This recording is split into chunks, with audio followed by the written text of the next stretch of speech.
बौद्ध धर्म में महिलाएं। बौद्ध धर्म में महिलाएं एक ऐसा विषय है जिस पर धर्मशास्त्र, इतिहास, मानव विज्ञान और नारीवाद सहित विभिन्न दृष्टिकोणों से विचार किया जा सकता है। सामयिक रुचियों में महिलाओं की धार्मिक स्थिति, घर और सार्वजनिक रूप से बौद्ध समाजों में महिलाओं के साथ व्यवहार, बौद्ध धर्म में महिलाओं का इतिहास और बौद्ध धर्म के विभिन्न रूपों में महिलाओं के अनुभवों की तुलना शामिल है। अन्य धर्मों की तरह बौद्ध महिलाओं के अनुभव काफ़ी भिन्न हैं।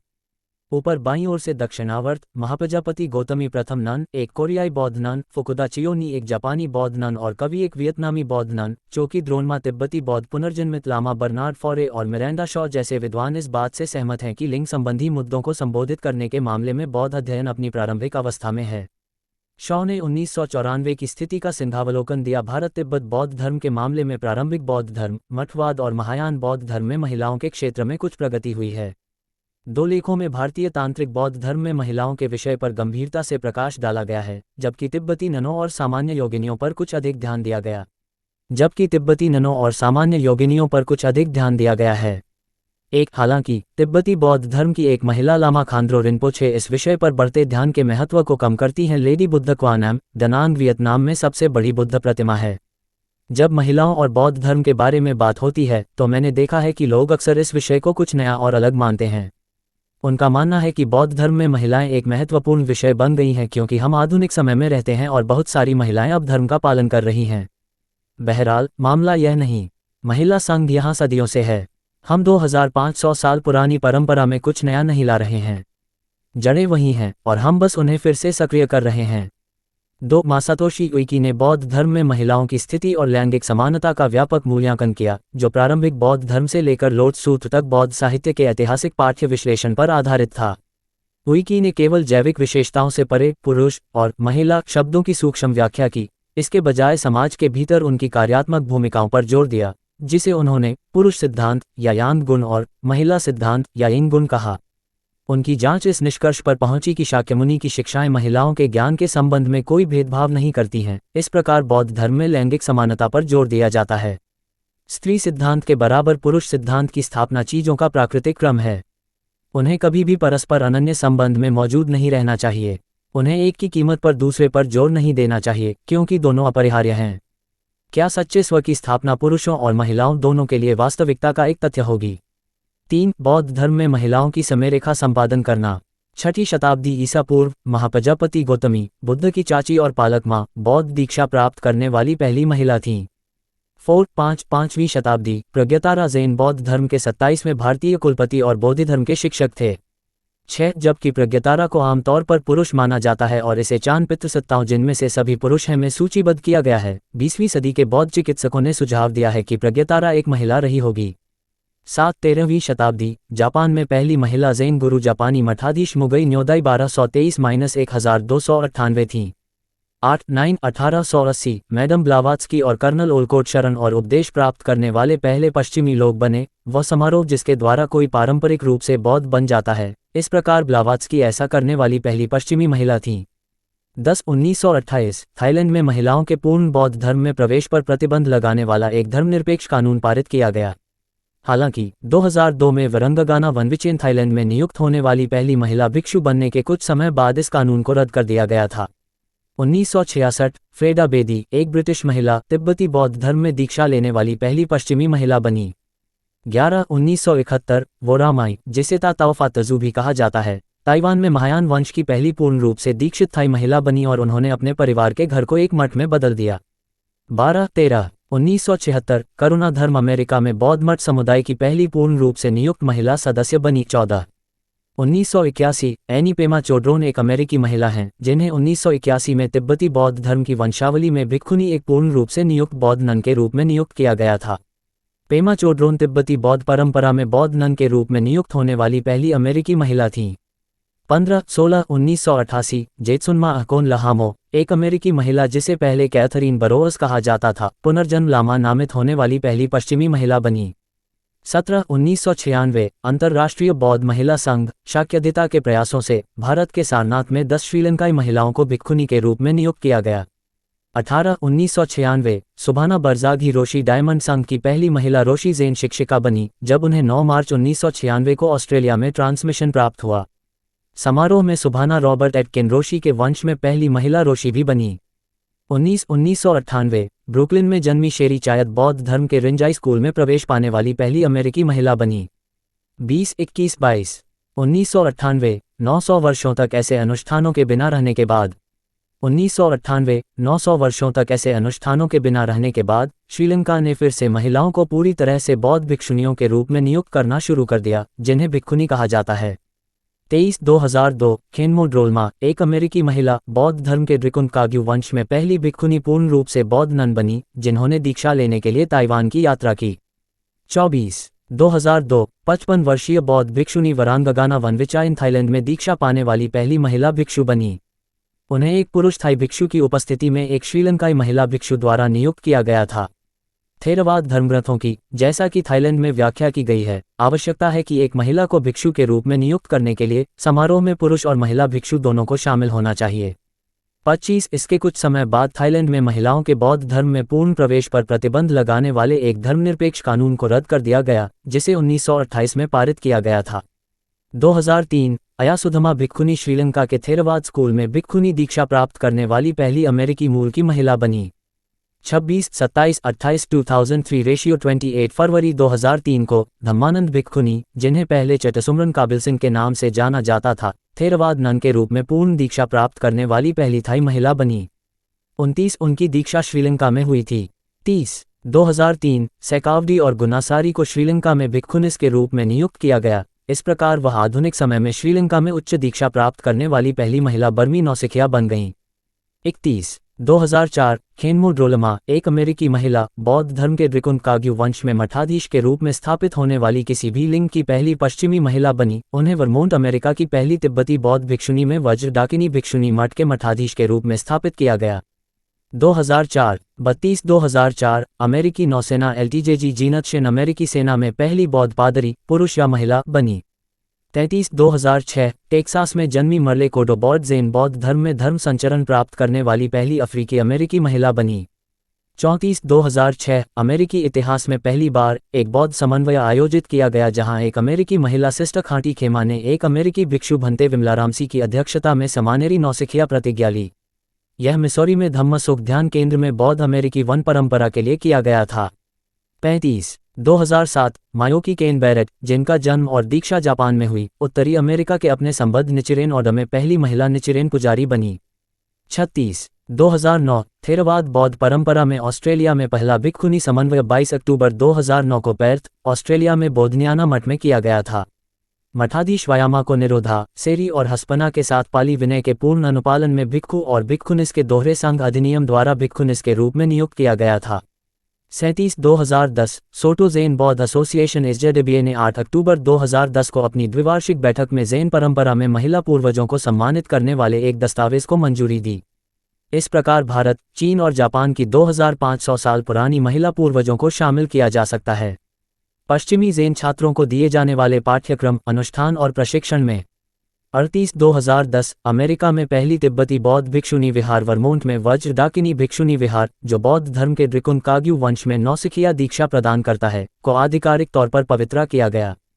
32-2010 उत्तरी कैलिफोर्निया में 4 नौसिखिया ननों को थाई थेरेवादा परंपरा में पूर्ण भिक्षुनी समन्वय दिया गया, जिसमें दोहरा समन्वय समारोह भी शामिल था। भंते गुणरत्न और अन्य भिक्षु और भिक्षुनियां उपस्थित थे। ये पश्चिमी गोलार्ध में अब तक का पहला ऐसा समन्वय था। 39 अगले महीने वालपोला पियानंदा और अन्य भिक्षुओं और ननों के नेतृत्व में दक्षिणी कैलिफोर्निया में और अधिक पूर्ण अध्यादेश पूरे किए गए। दक्षिणी कैलिफोर्निया में नियुक्त भिक्षुनी लक्षपथिय समाधि श्रीलंका में पैदा हुए, करियापन्ना, सुशीला, सम्मसती तीनों वियतनाम में पैदा हुए और उत्तमन्याना म्यांमार में पैदा हुए थे। 40-2011 अप्रैल 2011 में भारत के धर्मशाला में बौद्ध द्वंद्वात्मक अध्ययन संस्थान आईबीडी ने एक जर्मन नन केल्सांग वांगमो को गेशिमा एक तिब्बती बौद्ध शैक्षणिक डिग्री की डिग्री प्रदान की। इस प्रकार वह इसे प्राप्त करने वाली दुनिया की पहली महिला बन गईं। डिग्री 41-42-43 2012 ब्रिटिश महिला एम्मा स्लेड, भूटान में बौद्ध नन के रूप में नियुक्त होने वाली पहली पश्चिमी महिला बनी। 44-2013 तिब्बती महिलाएं पहली बार गेशे परीक्षा देने में सक्षम हुईं। 45 गेशे भिक्षुओं और ननों के लिए एक तिब्बती बौद्ध शैक्षणिक डिग्री है। 2015 जर्मनी में पहला भिक्षुनी समन्वय, जर्मन नन समानेरी धीरा का थेरवाद भिक्षुनी समन्वय 21 जून 2015 को अनेंजा विहार में हुआ। 46 2015 1000 से अधिक वर्षों के बाद इंडोनेशिया में भिक्खुनिस का पहला थेरवाद समन्वय बांडुंग के लेम्बैंग में विस्मा कुसलेयानी में हुआ।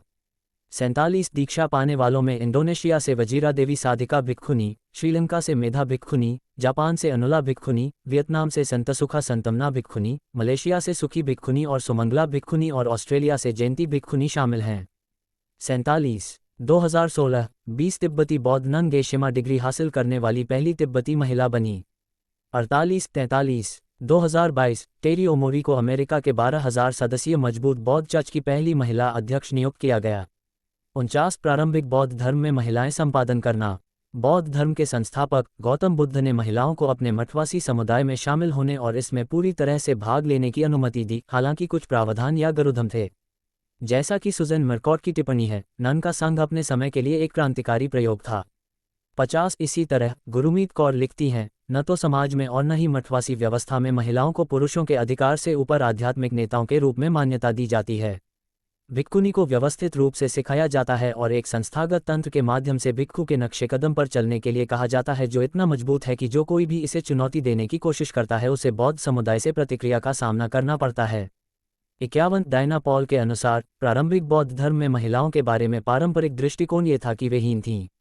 52 रीटा ग्रॉस इस बात से सहमत हैं कि प्रारंभिक भारतीय बौद्ध धर्म में एक स्त्रीद्वेषी प्रवृत्ति पाई जाती है, लेकिन कुछ स्पष्ट रूप से स्त्रीद्वेषी सिद्धांतों की उपस्थिति का मतलब यह नहीं है कि संपूर्ण प्राचीन भारतीय बौद्ध धर्म स्त्रीद्वेषी था। 53 बौद्ध धर्मग्रंथों में ऐसे कथन हैं जो स्त्रीद्वेषी प्रतीत होते हैं, जैसे कि महिलाओं को पुरुषों की आध्यात्मिक प्रगति में बाधक के रूप में चित्रित करना या ये धारणा कि महिला के रूप में जन्म लेने से आध्यात्मिक प्रगति के कम अवसर मिलते हैं। हालांकि ऐसे समाजों में जहां पुरुष हमेशा से ही प्राधिकारी रहे हैं और जिन्हें व्यापक विकल्प दिए गए हैं, महिलाओं के प्रति नकारात्मक दृष्टिकोण को केवल अनुभवजन्य राजनीतिक वास्तविकता को प्रतिबिंबित करने के रूप में देखा जा सकता है। इसके अलावा धार्मिक साहित्य पुरुषों को संबोधित होने की अधिक संभावना है। इसलिए हम महिलाओं के प्रति पुरुष के लगाव के संदर्भ में व्यक्त कामुक इच्छाओं के त्याग पर बौद्ध जोर को अधिक बार पाते हैं, जबकि हम इसके विपरीत पाते हैं। 54 स्त्रीत्व के प्रति सकारात्मक दृष्टिकोण और स्पष्ट रूप से नकारात्मक भावना के मिश्रण ने कई लेखकों को महिलाओं के प्रति प्रारंभिक बौद्ध धर्म के दृष्टिकोण को अत्यधिक अस्पष्ट बताया है। 55 गौतम बुद्ध की प्रमुख महिला शिष्याएं संपादन करना। बुद्ध ने भिक्षुक और सामान्य दोनों प्रकार की महिलाओं के नाम प्रदान किए, जो उपलब्धि और चरित्र के उदाहरण थे। इन्हें क्रमशः अंगुत्तर निकाय के पंचम वग्गा और चौथा वग्गा में सूचीबद्ध किया गया है। वरिष्ठता में अग्रणी महाप्रजापति गौतमी, महान ज्ञान में अग्रणी खेमा, मानसिक शक्ति में अग्रणी उपपलवन्ना, विनय को याद करने में सबसे आगे पटाचारा, धम्म बोलने में अग्रणी धम्मदिन्ना, अवशोषण में अग्रणी सुंदरी नंदा, ऊर्जा में अग्रणी सोना, दूरदर्शिता में अग्रणी सकुला, त्वरित अंतर्दृष्टि में अग्रणी भद्दा कुंडलकेसा, पिछले जन्मों को याद करने में अग्रणी भद्दा कपिलानी, महान अंतर्दृष्टि में अग्रणी भद्दक कचना, मोटे वस्त्र पहनने में अग्रणी किसागोतामी, आस्था में अग्रणी सिंगला कमाता, आम महिलाओं में अग्रणी शरण के लिए सबसे पहले जाने में अग्रणी सुजाता, सैन्याधिता दाता के रूप में अग्रणी विशाखा, सीखने में अग्रणी खुज्जुतारा, सबसे प्रमुख जो सीखने में अग्रणी खुज्जुतारा, सबसे प्रमुख जो मेटा में निवास करता है। समावती, अवशोषण में अग्रणी उत्तरानंद माता, उत्तम वस्तुएं देने में अग्रणी सुपवसा, कोलियधिता, बीमारों की देखभाल में अग्रणी सुपिया, अनुभवात्मक आत्मविश्वास में अग्रणी कटियानी, विश्वसनीयता में अग्रणी नकुलमाता, मौखिक प्रसारण के आधार पर आत्मविश्वास में अग्रणी कुर्राग्रा के कादी। बौद्ध धर्म में महिलाओं की आध्यात्मिक उपलब्धि संपादन करना। बौद्ध धर्म के भीतर विभिन्न स्कूल और परंपराएं महिलाओं की आध्यात्मिक उपलब्धियों की संभावनाओं के बारे में अलग अलग विचार रखते हैं। 56 एक महत्वपूर्ण सूत्र इस बात पर जोर देता है कि आध्यात्मिक प्राप्ति के संदर्भ में महिलाओं और पुरुषों में समान आध्यात्मिक क्षमताएं हैं और महिलाएं न केवल आध्यात्मिक मुक्ति प्राप्त कर सकती हैं, बल्कि कई मामलों में उन्होंने आध्यात्मिक मुक्ति भी प्राप्त की है। ऐसा परिप्रेक्ष्य विभिन्न अवधियों के कई स्रोतों में पाया जाता है, जिसमें थेरवाद परंपरा में प्रारंभिक बौद्ध साहित्य, महायान सूत्र और तांत्रिक लेखन शामिल हैं। ऐसी महिलाओं और यहाँ तक कि बच्चों की भी कहानियां हैं जिन्होंने बुद्ध के समय में ज्ञान प्राप्त किया था। इसके अलावा बौद्ध सिद्धांत पुरुषों और महिलाओं के बीच अंतर नहीं करते हैं, क्योंकि हर कोई लिंग, स्थिति या उम्र की परवाह किए बिना बुढ़ापे, चोट, बीमारी और मृत्यु दर के अधीन है। इस प्रकार पीड़ा और नश्वरता जो वातानुकूलित अस्तित्व को चिन्हित करती है, सभी पर लागू होती है। 57 बौद्ध धर्म में महिलाओं की आध्यात्मिक उपलब्धि पर सीमाएं संपादन करना। बर्नार्ड फॉरे के अनुसार अधिकांश लिपिक प्रवचनों की तरह बौद्ध धर्म वास्तव में लगातार स्त्रीद्वेषी है, लेकिन जहां तक स्त्रीद्वेषी प्रवचनों की बात है, ये सबसे लचीले और बहुलता और विरोधाभास के लिए खुला है। 58 फौरे का कहना है कि प्राचीन और मध्यकालीन बौद्ध ग्रंथ और परंपराएं अन्य धर्मों की तरह महिलाओं के प्रति नोबल अष्टांगिक पथ का अनुसरण करने, बुद्धत्व और निर्वाण प्राप्त करने की उनकी क्षमता के संदर्भ में लगभग हमेशा प्रतिकूल या भेदभावपूर्ण थी।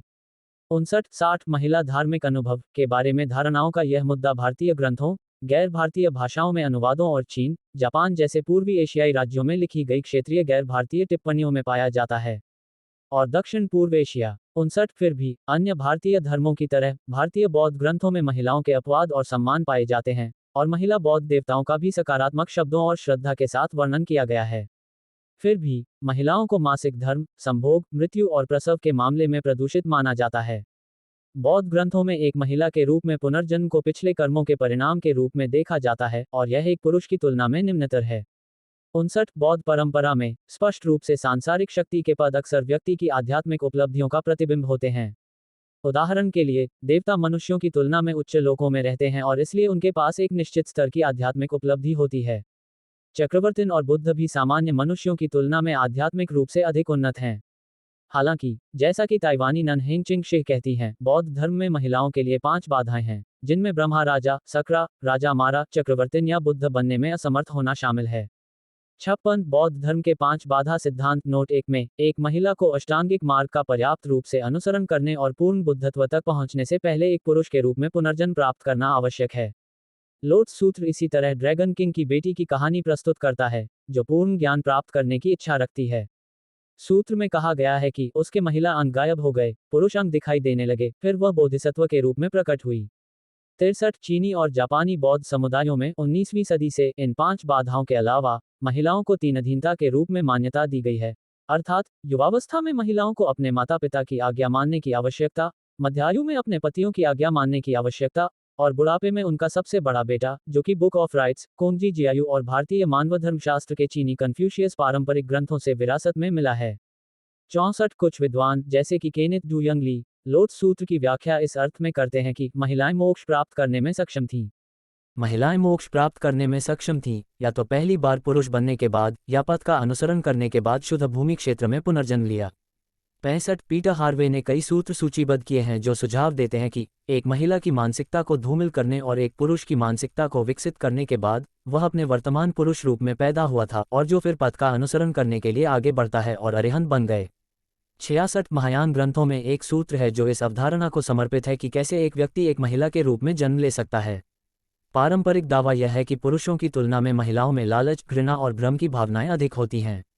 बुद्ध इस धारणा का जवाब नैतिक विकास की विधि सिखाकर देते हैं, जिसके माध्यम से एक महिला पुरुष के रूप में पुनर्जन्म प्राप्त कर सकती है।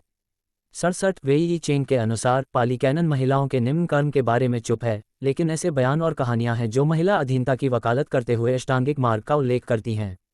68 उदाहरण के लिए, स्वर्गीय क्षेत्र में पुनर्जन्म लेने वाली एक देवी दावा करती है, जब मैं मनुष्यों के बीच एक इंसान के रूप में पैदा हुई थी तो मैं एक अमीर परिवार में बहू थी।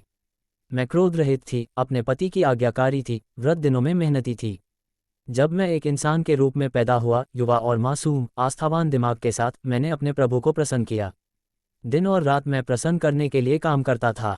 पुराने का शुक्ल पक्ष के 14वें, 15वें और 8वें दिन और पखवाड़े के एक विशेष दिन पर जो 8 गुना आदेशों से अच्छी तरह से जुड़ा हुआ है, मैंने विश्वास के मन के साथ पालन दिवस मनाया। वह व्यक्ति था जो धम्म के अनुसार आचरण कर रहा था। मेरे दिल में जोश विमानवत्तु 3.3.31 वेई चेंग 68 वेई चेंग कहते हैं, ऐसे उदाहरणों में आध्यात्मिक अभ्यास 8 गुना पथ, धम्म और मेरे पति की आज्ञाकारिता और दिन और रात को मैंने खुश करने के लिए काम किया के बारे में मिश्रित बयान शामिल हैं। इस प्रकार पुरुष अधिकार और महिला की निर्विवाद आज्ञाकारिता का अर्थ है वशीकरण। 68 इस तरह के बयान अलग थलग नहीं हैं, बल्कि आम हैं, जैसे कि पेटवत्तु के खंड 2.13 में, जो सिखाता है कि एक महिला को एक महिला के विचारों को दूर करना था क्योंकि वह पथ का अनुसरण करती थी और इस योग्यता ने उसे बेहतर बनाया। पुनर्जन्म पाली कैनन की जातक कहानियों में ऐसी कई कहानियां हैं, जैसे चीनी सुत्त में नारीत्व की अवांछनीयता पर जोर दिया गया है। 68 वेई चेंग का कहना है कि आधुनिक बौद्ध भिक्षुणियों ने पिछले जन्मों में महिलाओं के निम्न कर्मों के प्रति अपनी असहमति को स्पष्ट करने के लिए प्रतीत्यसमुत्पाद जैसे बौद्ध सिद्धांतों को लागू किया है, जैसा कि संयुक्त निकाय 13 में निहित है, जबकि इस बात पर जोर दिया गया है कि इस पथ का अभ्यास किसी भी लिंग द्वारा किया जा सकता है और पुरुष और महिला दोनों अरहंत बन सकते हैं। 69 यह पाली कैनन में मजजिमा निकाय के बहुधातुका सुत्त में गौतम बुद्ध के कथन पर आधारित है कि यह असंभव है कि एक महिला को पूरी तरह से प्रबुद्ध व्यक्ति सार्वभौमिक सम्राट होना चाहिए। देवताओं का राजा, मृत्यु का राजा या ब्रह्मा। 70 लोट सूत्र में महिलाओं द्वारा बुद्धत्व की प्राप्ति पर पहले की सीमाओं को समाप्त कर दिया गया था, जो पुरुषों के बराबर महिलाओं के लिए आत्मज्ञान का सीधा रास्ता खोलता है। 71 निचिरेन के सूचना सिर्फ मान्यताओं और जानकारियों पर आधारित है। यहाँ ये बताना जरूरी है कि यह मेरा वीडियो किसी भी तरह की मान्यता जानकारी की पुष्टि नहीं करता है। किसी भी जानकारी या मान्यता को अमल में लाने से पहले संबंधित विशेषज्ञ से सलाह लें। धन्यवाद।